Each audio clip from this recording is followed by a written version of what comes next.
If there's a theme in the polling of America's views on politicians, it's that the gap between trust and mistrust is growing, and it's not getting any better. Fewer of us believe that the words of a candidate or political leader says are what they mean.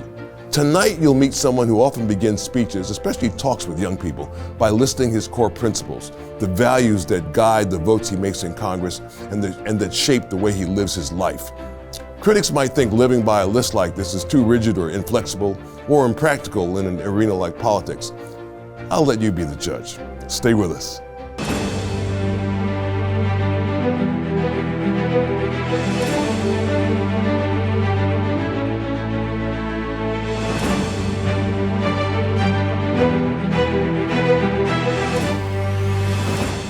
If you live in Philadelphia, you may not know his name. In much of Pennsylvania, where agriculture is king, Congressman Glenn G.T. Thompson is their champion, not only because he's the chairman of the Ag Committee in Congress, but because of the plain, straightforward way he communicates. GT, as he's known, makes complex policies easy to understand.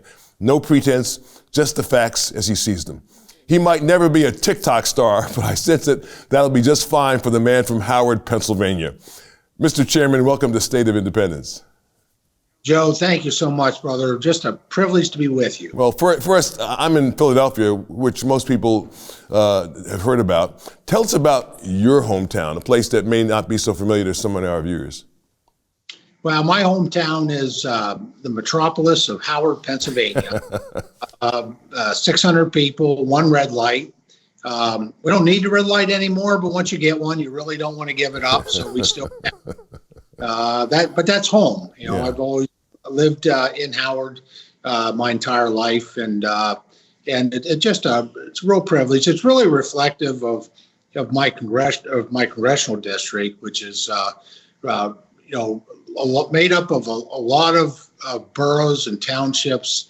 Some are probably a little bigger, but some are the same size or maybe smaller, in the 1/3 of the landmass of Pennsylvania that I have the privilege and the honor of serving and representing.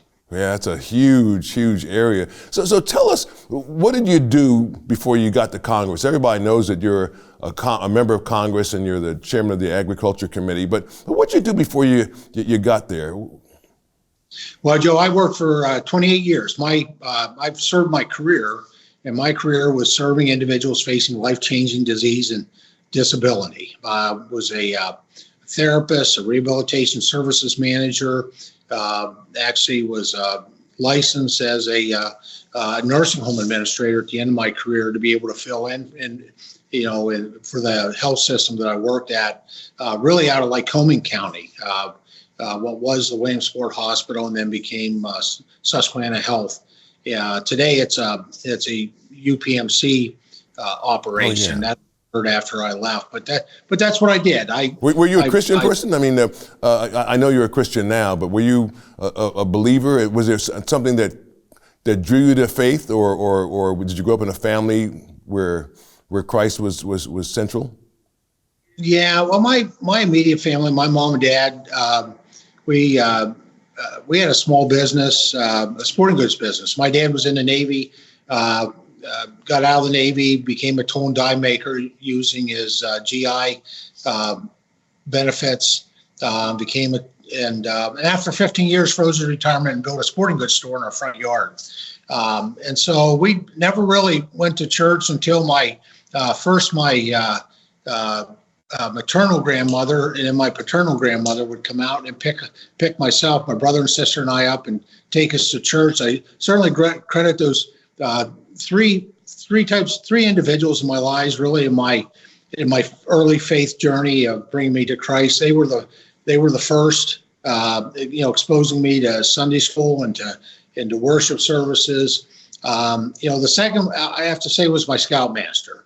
My scoutmaster, I think, had an 8th grade education, a hardworking man of labor. But when it came to learning about the principles of scouting, and that first principle of scouting is duty to God, it was more than memorizing words for him.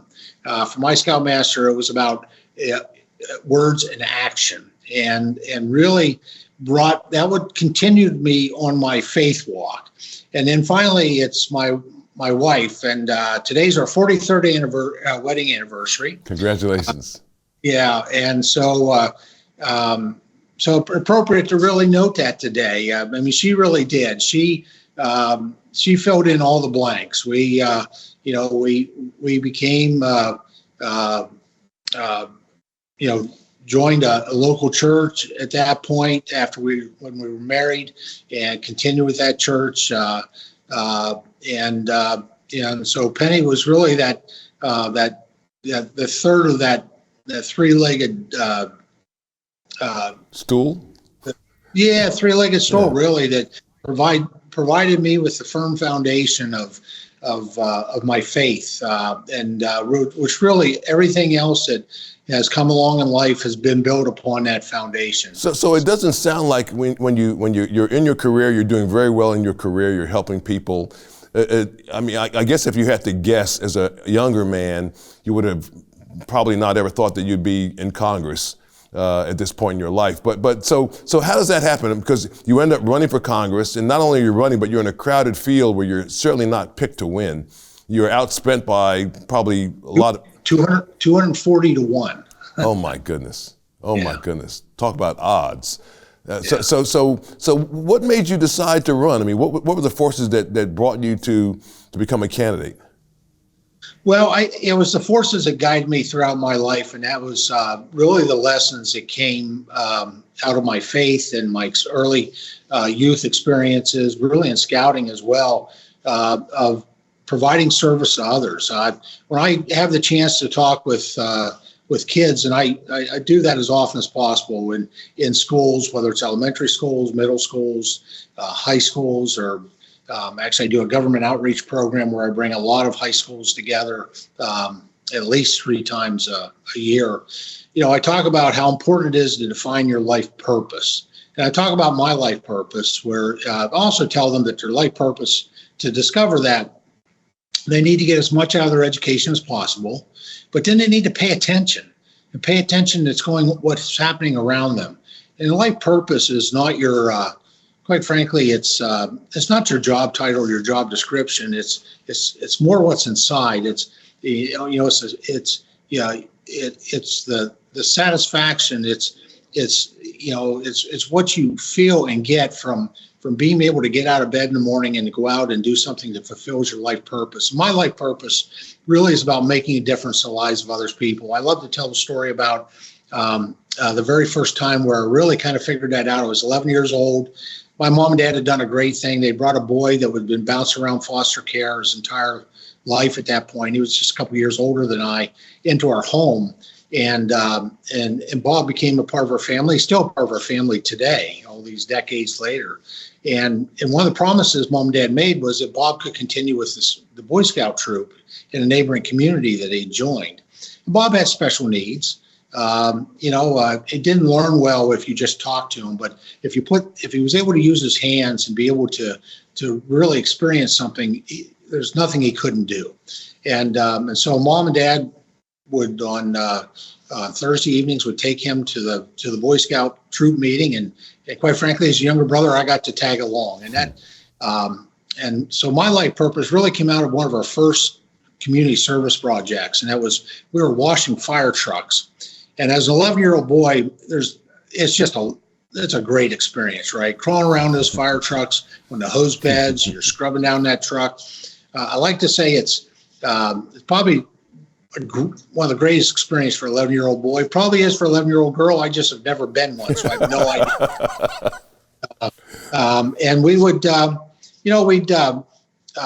it just out of that, and we did a lot of community service projects, and it really made a difference in the lives of the people in our neighborhood, in our community, and that became crystallized into my life purpose of making a difference in the lives of others, and that has guided me in everything that I've done right up to today. Whether it was as an assistant therapist, a rehab services manager, a licensed nursing home administrator, adjunct community college faculty member, evenings and weekends, and quite frankly, working early on.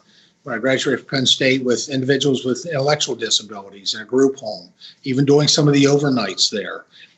And today that as a member of Congress, all different titles, different job descriptions, but they're all very fulfilling to my life purpose of making a difference in the lives of other people. And so that really has been my true north, that north arrow on the compass, of my life to keep me on track. I was asked recently by the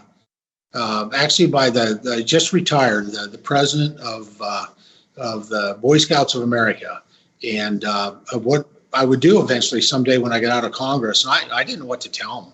But I only paused momentarily, and I looked at him and smiled. I said, I have no idea what work I'll do, but I know it will fulfill my life purpose. Whatever I do, continue to make a difference in the lives of other people. That's a blessing.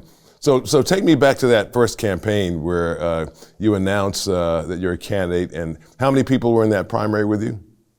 Yeah, there were 9 of us all together on the Republican side, or 3 on the Democratic side. I think I was the last to announce. And it was kind of interesting. I'd been working in nonprofit community healthcare at that point for 28 years, which meant that we had enough money due to my wife and her outstanding fiscal management. We had enough money in savings to pay the car insurance and taxes. So we really didn't have any kind of a campaign fund. And quite frankly, the first 3 that announced were all from prominent families, good families, folks that are friends of mine to this day. They were very successful in life, whether it was through hotels or timber and coal or bread baking company. And so I also knew that pretty much all the Republican donors were kind of tied up at that point. And so it became down to a walk of faith, right? We decided after a lot of prayer and discussion that, if it was God's will, then that I needed to do my, quite frankly, my what I like to say, my 51%. And so we took a leap of faith, announced I was going to run. That first primary was probably about what I expected, was unconventional for many folks, the fact that I won, because I was outspent 240 to 1. The gentleman that came in second, third, and fourth spent a total of $3.5 million. Wow. Mostly their own money. I spent I raised didn't spend it all. I raised a whopping $24,000 in that first primary. But you're expected to use what God gives you, right? And He gave me a mind for problem solving, for public service, for understanding policy. I had worked my way up through all volunteer, nothing paid, through my state professional association, my national state association. I eventually served as president of both of those while working full time, and I think God also equipped me, with the ability and the will to work hard. I did that when I was serving my patients who were facing life-changing disease and disability, and I applied that same work ethic. I did a couple of things I wouldn't recommend folks do. I took some unpaid leaves. God was good and saw us through that. I don't know if that was foolish or not in the end, but went out and worked. And then I wore out several pairs of shoes and tires in that primary, just going out in a massive district. It's a third of the land mass of Pennsylvania today. Back then it was 24% when I first started. How many square miles is that? Well, it's probably the largest congressional district east of the Mississippi at this point. Wow. And at one point when it was a quarter of the land mass, it was larger than 9 states. Wow. I mean, that's a huge area. So tell me, so you get to Congress, and now here it is, this person that God has gifted to solve problems and figure stuff out. What's it like when you get to Congress? I mean, and how different was it once you were on the inside from the way it looked when you were on the outside? Well, Joe, I have to tell you, when we first came here, about 2 weeks after being elected, my wife and I, Penny and I, there was a moment of weakness because because there was some overwhelming fear and anxiety. I'm coming from a little town, right? You would think the hardest part would be winning the election, and that wasn't easy. But the hardest part was waking up to have the day after the election and think, oh, now we got to go to Washington, D.C. And so we vividly remember, we came down, we were down here on a Sunday, we're going to be here for the week, going through an orientation that they describe accurately as drinking from a fire hose because of all the training and orientation, it's the basics that you need to know. And we're on a bus and we're going from the hotel, short ride, over to the Capitol for a dinner that evening. And and it's dusk. This is middle November. The Capitol's all lit up. It's absolutely breathtaking. And I look around the bus and ahead of me is, there's a former Secretary of State, former Lieutenant Governor, former State Treasurer. And then there's Penny and I. I'm basically an old Boy Scout. I'd worked nonprofit community health care for 28 years, which was very satisfying to me, making that difference. I never made a lot of money, but very satisfying, very, very fulfilling my life purpose. And holding hands with Penny, and I look at her and I said, I think we're on the wrong bus. But here's the thing, God will always, and I should have known better. I should have known this right up front going in. God will always equip you and prepare you for wherever he plants you and wants you to grow. And so that was very evident within 24 hours. I came back from on Monday, that first day of orientation, and I met all these great new colleagues. There are about a handful, 3 or 4 of them, really got to know strong men of faith. They just didn't talk faith. They lived it. There was such a connection there. And I was talking with Penny, and she was pretty excited too at that point. She had taken comfort in these women, these spouses that she had met. Well, guess what? They were the spouses of the men that God had connected me with. And these men continue to be some of them have retired now. There's at least one I still serve with, but we're all still fairly close. And certainly the ladies are very close. Penny's going to be spending part of the day with them today. And so God, just to me that, God will provide, will armor and equip, and that we shouldn't have moments of weakness where we forget that God's got this. Now we have to do our part, right? We're not going to dump 100% on the Almighty. He expects us to be able to, not just stand in our faith, but deepen our faith. That was one of the wonderful things that's been here. The number of Bible studies, the worship service, those opportunities, prayer service, right here on Capitol Hill. I think most people are very surprised when they hear me talk about the presence. And I'm not saying that all members of Congress are believers and Christians, but there's a significant number, and that also is just very affirming. Wow. Well, as the chairman of the House Agriculture Committee, he has one of the busiest travel schedules for a member of Congress and one of the most important assignments to protect America's food supply. We're talking about how he stays faithful to his calling and grounded to what he knows is right. We'll be right back with Congressman G.T. Thompson. You're watching Joe Watkins' State of Independence on Lighthouse TV. Positively different. Share your comments about today's program in the comment box at joewatkins.org.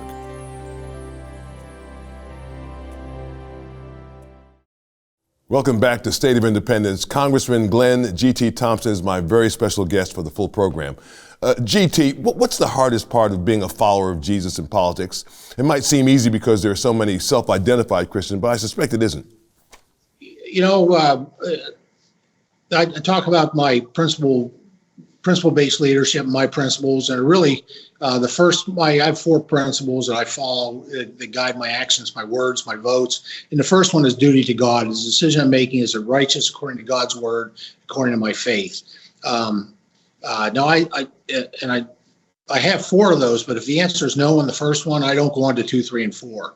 And it's accepting the fact that when you stand with God in certain occasions, you will become a target. there are those out there that will put a bullseye right on your back. Most recently, as an example of that, I can point to Speaker Mike Johnson, a good Christian man, great husband, great father, constitutionalist, and he's been attacked outwardly just for professing to be a Christian. And I've found situations where my first principle always guides my votes, but certainly that's not to say that you won't be attacked for doing that. But just like that first bus ride, where we were feeling some anxiety, some fear about the changes in our lives after being elected, I think it's just important to remain grounded and to remember that God will always armor and equip. It's not saying it's going to be easy, but through your faith, you'll have the tools to be able to withstand and to navigate through the criticism, through the personal attacks, the character attacks that will occur. And I think that's when you think what Christ did for all of us, that's an easier sacrifice to make than what he did. Yeah. Well, wasn't it Harry Truman who said something like, if you want to have a friend in Washington, get a dog? Because and that's why it was appropriate when we first came to Washington. We brought our dog, and his name was Truman. We didn't name him; the boys did. But it just turns out that that was it was the perfect name for a dog to have in Washington. Yeah. Well. So, how's it been for your wife, the love of your life, married for some 43 years now? 43 years. Yeah. What's it been like for her? I mean, does she stay in the district, or is she in D.C. with you? Or I mean, I know it's a hard thing because I was a candidate once for Congress. I didn't make it. I didn't get there. I lost in the general election. But I know had I made it, I would have had the challenge of navigating between home, which was hundreds of miles away, and Washington, D.C. How do you do that? Well, Joe, we were blessed at the time where the opportunity came open. We had just become empty nesters. Our youngest son had just gone off to college. We had one son that had already served in the United States Army, and the oldest son that was in college at that point. So this is something Penny and I have, for the most part, have always done together. Our home is 215 miles from Washington, so we would drive down. We bring our dog Truman, and we really would serve together. And she had her network of spouses that I made reference to previously, that were just Christian ladies, spouses, and they, with faith as their foundation, they developed a love and friendship for each other, and they so they would do Bible study, they would do different social gatherings. They joined. Penny joined an international club, and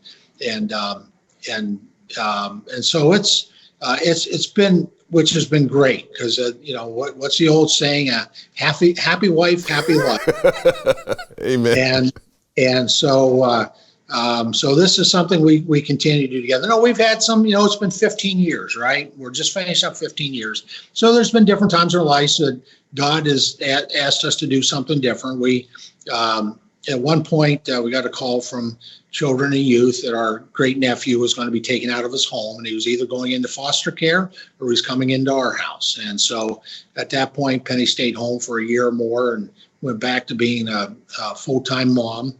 And we got through that year. It was the right thing to do. And then as her dad got a little older, I mean, this is a man who was just so healthy, well into his 90s, but towards the end of his life, it was nice for her to be a little closer. So there were times he stayed home. She stayed home then.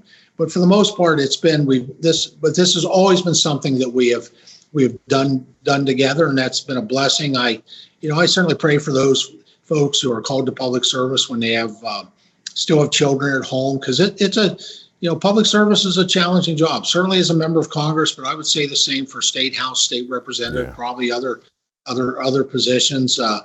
I'm busy all day long, perpetual motion. We'll finish tonight, probably about 10 o'clock. We were started at 8 this morning. That's a typical day in Washington. When I get home, it's I mean, the hours are kind of the same. It's just separated by a lot of miles, a lot of windshield time, driving around the district between meeting sites and visits I'd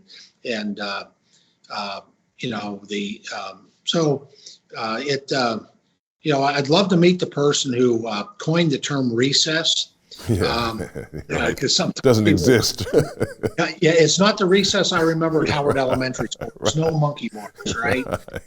It's work time back at home, but that's the way it should be. This job's not about me. It's about the people I serve.